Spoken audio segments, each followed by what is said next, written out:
Hey guys, Redx here, and I know I've been slacking, but Scott Cawthon has dropped so much content about Five Nights at Freddy's 4 that I just need to tell you about it. This is going to be my take on some of the teasers and some of the community's thoughts on the teasers. So after the original drop of Nightmare Freddy, we got the drop of Nightmare Bonnie.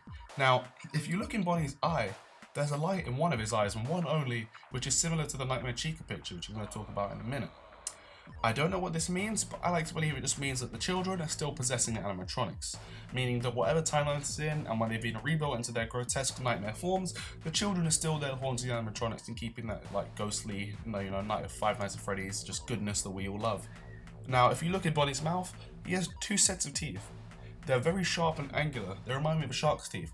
I don't know what this means, but I like to believe that Scott is trying to make it as hard as possible for any of you theorists to deduce who did the bite of 1987. Because if all of the Nightmare animatronics have sharp teeth, that means all of them are suspects to bite the frontal lobe off of a child. If you look at Bonnie's hands as well, his fingers are very drill-like and sharp, and you wouldn't want them poking into you, so they're most likely just done that way to exacerbate the fact that, he's a Nightmare version. Next up is Nightmare Chica.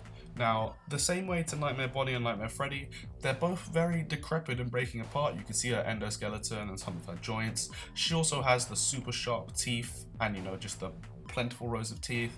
Like Nightmare Bonnie, she has a light in one eye. Now, I don't know what this means. Maybe it means that just the eyes, the eyes aren't working. Maybe just one eye is working because, they're damaged or they're falling apart. I don't know. But if you look on Chica's shoulder, you'll see there's a nightmare form of the cupcake.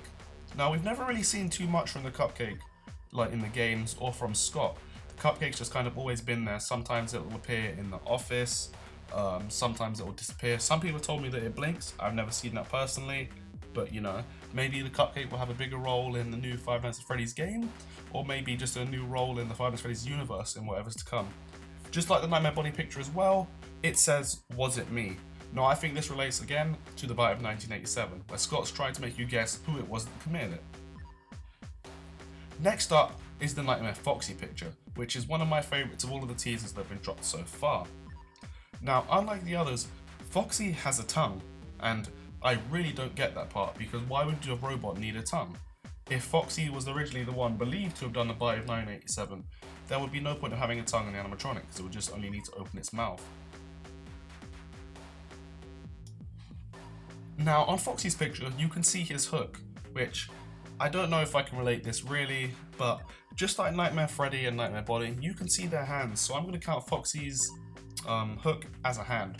Unlike the Nightmare Chica one where, you can't really see her hands or any other part of her body, to be fair, but just like in Five Nights at Freddy's 2, the original Chica didn't have hands, so maybe this is still the same version of the original Chica that we'll be seeing, but in a just distended nightmare form.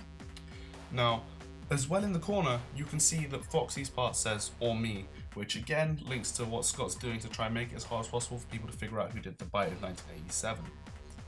After that came a picture of a purple bow tie and a purple hat. Now, Freddy's hat is black and Freddy carries a microphone. And who could this belong to? Well, everyone thinks it's the purple Freddy that we see in Five Nights at Freddy's 2, sometimes in the back room, that just sits there. Sometimes it's there, sometimes it's not. And people believe that to be the original Fredbear from Fredbear's Diner, who the phone guy talks about. Now, after that came an image of what appears to be half of a monster with a top set of teeth, a purple bow tie, two buttons like just, a little cuddly teddy, and then just another set of teeth. Now, I don't know whether that means that the monster's stomach is going to have another set of teeth, like in the stomach, that could, eat something. That will just make it even creepier and more nightmarish. But this picture was captioned NFB, which I believe Scott has confirmed to mean Nightmare Fredbear, meaning that in this game we will definitely be seeing the debut of Fredbear, but in a nightmare form. Maybe we'll see a normal Fredbear, maybe this game might have two different versions where you can see the Nightmare animatronics or you can see them normally. I don't know, I like to think that maybe Scott might play some kind of alternate universe shit on us in this next game. Now, what's recently just dropped on scottgames.com is an image of a little window with a starry night in there and the phrase, "Terrible things come in small packages." Now, beneath that, there is a chair with harsh lighting on what appears to be Springtrap. Now, how Springtrap is alive? I don't know. We knew that at the end of Five Nights at Freddy's 3, when you look at the paper, you'll see that Springtrap is in the corner if you brighten the image, meaning that, you know, Scott's probably trying to tell us that, you know, he's not dead, he's coming back. You know, he's probably fused with the suit and has become like, you know, his own ghost, the same way the children are possessed with animatronic suits. Now, if you look at Springtrap in the picture, he doesn't look as fallen apart as, you know, the other animatronics, or as fallen apart as he does in Five Nights at Freddy's 3. Now, I like to think this means that we might see a kind of just really close origin of Springtrap, maybe from literally like the first night that he was locked in the suit and had to, you know, kind of just become one with the suit and realize that he's gonna have to live his life like this. Or maybe this just means that Scott's gonna pull some shit on us that will leave Springtrap alive at the end of Five Nights at Freddy's 3, or earlier in the game actually. Maybe this means that this is even a toy Springtrap, because I don't know the proportions of the chair, but it does look like it could just be like a little toy that's going to be haunting the player. I've seen some people talk about the fact that this next game could be from Springtrap's perspective, and that as he's dying and having to, you know, just stay alive in the suit, you know, barely in the suit because he's a bloody skeleton by that point in Five Nights at Freddy's 3, that he's having hallucinations and he's the one who's seen these nightmare versions of the animatronics, that he's spent ages just defacing and just destroying the franchise of Fredbear and Freddy Fazbear's Pizza.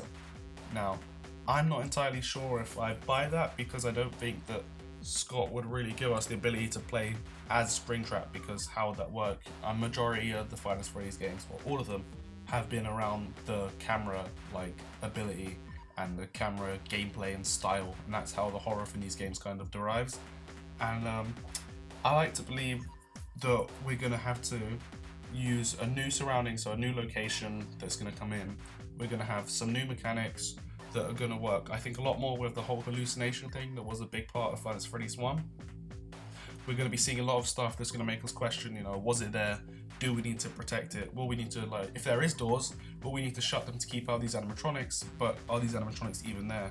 I would like to believe that Scott would kind of play of a schizophrenic nature on how we'll handle the animatronics attacking us. I'd like to believe there was a mechanic like, if you look in the camera and you see Nightmare Bonnie and he's rushing towards the door, and you close the door, you know, instinctively thinking he's going to attack you, but maybe that animatronic wasn't there, you were just hallucinating it, although these animatronics are still coming after you. Sorry if this video has been a bit informal, guys, but I just wanted to have a free thought kind of talk about the Five Nights at Freddy's 4 content that Scott has dropped since I did my last video.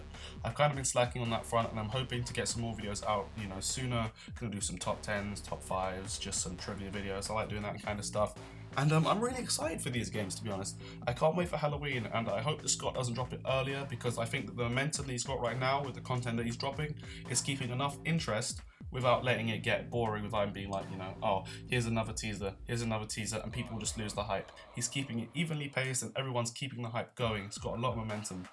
Now, I'd love to know what you think about this content that's dropped. I'd love to see your theories, just your comments, whether you think that the new game's looking to be good, how you think the story's going to pan out, anything like that. I'd love to see it in the comments section. I'd also love it if you could give me a like, you know, put me in a playlist, share me with your friends. I don't care, you know. These videos are really fun to do, and this is Redx signing off. Love you guys.